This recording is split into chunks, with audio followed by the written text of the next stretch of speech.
White House rebuffs committee's questions on private email, air travel. The White House is rebuffing a House committee's bipartisan request for detailed information about the Trump administration's use of private email for government work and executive branch use of government and chartered aircraft. In two letters Monday from White House Congressional Liaison Mark Short, the top Republican and Democrat on the Committee on Oversight and Government Reform were given little information sought on either topic, prompting a Democrat on the panel to suggest subpoenas might be needed. The White House and covered employees endeavor to comply with all relevant laws and consults with the National Archives and Records Administration, Short wrote in one letter about email accounts. In a second letter on private air travel, he said that the administration adheres to long-standing principles governing presidential and vice presidential travel.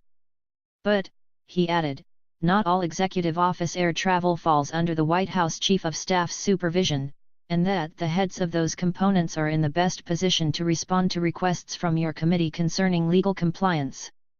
The chairman of the committee, South Carolina Republican Trey Gowdy, couldn't be reached for comment through aides. Russia probe.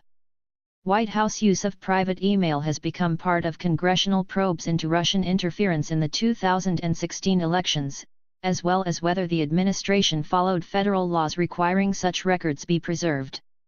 News accounts earlier this year revealed private email accounts used by the president's daughter, Ivanka Trump, and her husband, Jared Kushner, both top-level advisors, had been used for White House business. Those revelations came after Trump made his opponent Hillary Clinton's use of a private email server and handling of classified information as Secretary of State a cornerstone of his attacks on her during the 2016 presidential campaign. Kushner's lawyer, Abbe Lowell, has said his client sent fewer than 100 emails from a personal account between January and August, most of which were responses to news articles or commentary. This gives hypocrisy a bad name, Representative Gerald Connolly, a Virginia Democrat, said in an interview. Their dismissal of our request for information on emails and travel is jaw-dropping, very disturbing, Connolly said, adding that if the White House won't provide the documents, the chairman should consider sending subpoenas. Bipartisan test. He suggested the standoff represents a test for Gowdy, who had led the congressional committee that helped expose Clinton's use of a private email server. Is he going to be equally fervent in enforcing the committee's request for information from the Trump administration? Connolly asked. Some administration travel also has fallen under committee scrutiny in light of former Health and Human Services Tom Price's resignation for repeatedly using private aircraft at taxpayer expense for domestic travel.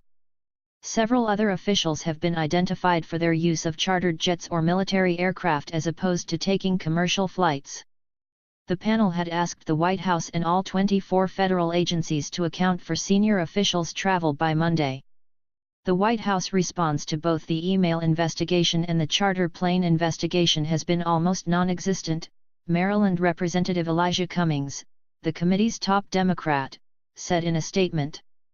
We asked for documents on a bipartisan basis, and all they sent was rhetoric.